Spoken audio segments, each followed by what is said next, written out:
16-13. Quick set. Hindi, combination pala para kay Rachel. Ganda ng benta doon ni Tina Salak. And bawi kagad si Rachel getting it through the blockers of Cagayan. Lady Rising Sun. Baba sa dalawa, kalamakan dito ng Cagayan Valley. Tina Salak on the serve. Maiso. Giselle C, quick set, Eulalio. Nandun naman si Gonzaga. Giselle C, no much that time for Ginny Sabas. I like the way Sabas, yung palamang spirit niya. Siguro pagkatapos niya narinig si Tina Salak, sige, babawi ako. Diba? And did just that. 2 points, 2 straight points para dito sa kupunan ng Lady Rising Suns. Tabakero galing sa likod. Nandun naman si Bautista. Salak going to Dakis. And Pineda finally digs one up from Dakis. Vargas! Wow, what a dig there coming from Bautista. Gonzaga, Pineda, C. Maiso galing sa likod. Inangat pa naman ni Bautista. Hindi na mabot ang Tina Salak. Sa likod masyado malayo na yung first ball. But so far, Cagayan with 11 attack points. Ito Philippine Army with 10. Make that 9. Pero 2 block points na sila. Itong talagang kailangan panuorin ng mga nagsiscout sa mga national team players natin. Panuorin nyo nga itong laban na ito. Ganito mag-volleyball sa Pilipinas. Si Bang Pineda, 2 receives na sa tag, now having 5 sa digs. It's Pineda with 8. Well, same number for Nate Agno. But it's actually Bang Pineda who's the #1 digger in the league ngayon. Gonzaga. Wow! Pineda nabuhay pa yun, but not for long. So, Guapa scores again para sa Lady Troopers. Doon mo makikita yung kagalingan, switching position at kumbaga, later in life, di ba? Sanay na siya na maging open hitter. Tapos ngayon, ginawa mong libero. Tapos sandali lang, best libero na ng liga. Yun na nga eh. Di ba? Mental yan, it's very mental. And that's what we call uber talent. Para dito kay Bang Pineda. Tandaan natin si Pineda started her career as a bench warmer sa Adamson. And nung natapos naman siya yung #1 hitter nila. So hindi madali to be converted into a libero. #2 natapos doon si Bang Pineda. Malse hits it long. Kaya now trying to pull away. So in short, scoring race na yun. Heading into the last game of Ateneo, lamang si Bang Pineda kay Eliza Valdez. Imagine kailan lang yun. Isang na yun. Lisli Angata Pantone, who's the best receiver naman dito sa ating liga. Might go down to the 2 of them contesting the best libero position. Here is Salak. Second ball. Ganda ng abang ni Pao Soriano. Halse, tulak. Pao, hindi na naabutan. At Pilipkana si Gonzaga ay nag-quick set. Diba? Yan lang ang tapang sinasabi. Quick set ang binigay. Broken play na siya. Hindi nasalak yung first ball. Ang Gonzaga, ginamit ang kamay ni Giselle C. Naghanap na overreaching or net violation. Ang buong pupunan ng Cagayan Valley. That could all change here. If it's Fun Family Pizza, it's gotta be shaky. Tabla na tayo. For the second time in this set. Kanina 13-all, ngayon 19-all. Ito ng mga Cagayan Rising Suns, makahanap ng paraan para matigil na naman itong surge ng Philippine Army. Remote control surge, pero yan ang kailangan. Aiza Maizo should really lead the pack. Especially now, ito si Soriano also in front. Tabakero also, so you have a full front line.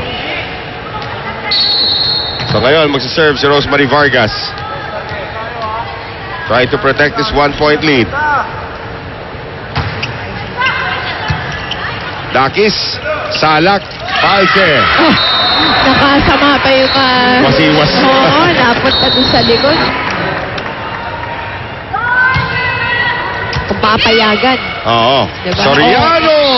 Yun ang hindi pwede. Sabi ni Pao Soriano as she gets an angled quick hit.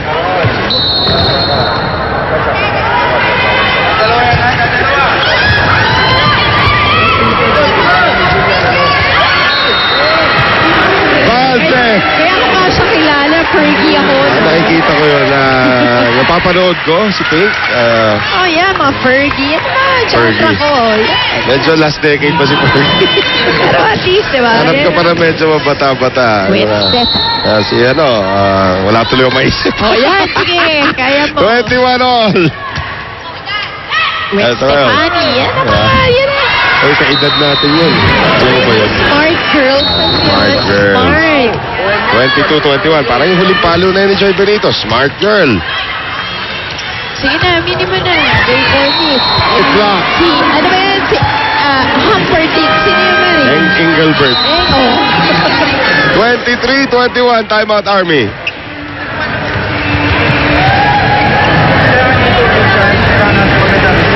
Tapos, magbibigay sigurado yung kumenta natin. Magandang play dito.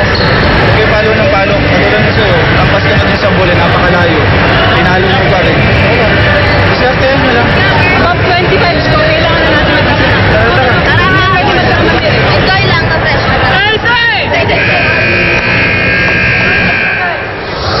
No pressure. Oh, no pressure. Sa ika nga ni Tinag, no enjoy lang, no pressure. But look at that offensive block coming Yan. from lady, yung Cagayan Valley. Magandang pagkakabunot, ha? Joy Benito. Benito, naiba ng konti pati yung setting ni Chisaet. Oo. Ngayon, Pao Soriano nasa likuran. To serve. Balse. Sala combination. Bautista. Check ball. Check was called. Si Benito sinabi, hindi naman Kasi out na yung bola. It was wide. Oh. Pero sa check sila nadali. So, ball goes to Philippine Army. Naging bouncing check tuloy. Bumal? 23-22. Balik-balik lang. Bautista. Saet now going to Tabaquero. Off the block. Ando si Gonzaga. Dakis. Off the block again. Great dig coming from Tabaquero. Benito. One more try for Cagayan. Tabaquero. Lusot! Lusot ang tira ni Kapitana. Napakaswerte naman. Nag-sit sila lahat. Nag-conference. Ngiti na si Coach Rico de Guzman. Timeout, Army.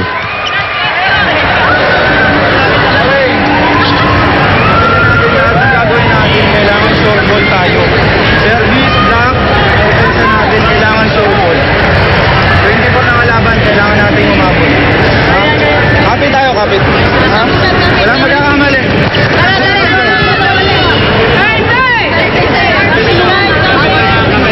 Wala ka na magagawa. Execution lang talaga ang kailangan mong gawin dito. Pero look at this. Tabaquero, pinanood.